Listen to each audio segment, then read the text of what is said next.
দেশের উপকূল ও উপকূলীয় জমি ও পরিবেশ সুরক্ষা নীতিমালা না থাকায় অবৈধ দখল ও ভবন নির্মাণ থামছে না বলে মন্তব্য করেছেন পরিবেশ, বন ও জলবায়ু পরিবর্তন বিষয়ক উপদেষ্টা সৈয়দ রিজওয়ানা হাসান। সকালে সেগুনবাগিচায় নগর উন্নয়ন অধিদপ্তর আয়োজিত পায়রা বন্দর নগরী ও কুয়াকাটা উপকূলীয় অঞ্চলে পরিবেশ পর্যটন ভিত্তিক সমন্বিত পরিকল্পনা প্রণয়ন শীর্ষক প্রস্তাবনা বাস্তবায়ন সংক্রান্ত সেমিনারে এসব কথা বলেন তিনি।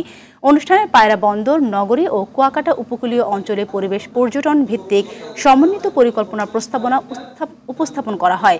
পরিকল্পনা বেশ কয়েকটি দুর্বলতা চিহ্নিত করে রিজওয়ানা হাসান বলেন, অতি দ্রুত উপকূল জোন ম্যানেজমেন্ট নীতিমালা করে ফেলা প্রয়োজন। কক্সবাজারে জমি আগ্রাসন ও খুলনা যশোরে চিংড়ি চাষিরা পাইপিং করছে অভিযোগ করে তিনি বলেন, কৃষি জমি সুরক্ষা আইনের সাথে সারা দেশে জমি সুরক্ষা আইন বাধ্যতামূলক করা হবে।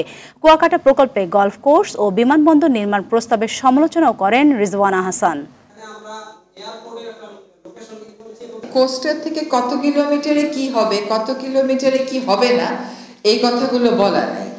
যেমন কোস্টাল জোনের কিছু ক্লাসিফিকেশন থাকা দরকার, জোন এ, জোন বি, জোন 3। আমরা এরকম জোনিং হয়তো করিনি যে কোস্ট লাইন থেকে কত দূর আমরা নো অ্যাক্টিভিটিস এট অল। তারপরে কতটুকুন জায়গাতে আমরা কিছু রিল্যাক্স করতে পারবো, আর কতটুকুন জায়গাতে নর্মাল কাজ সবই হতে পারবে, এটা আমরা বলিনি।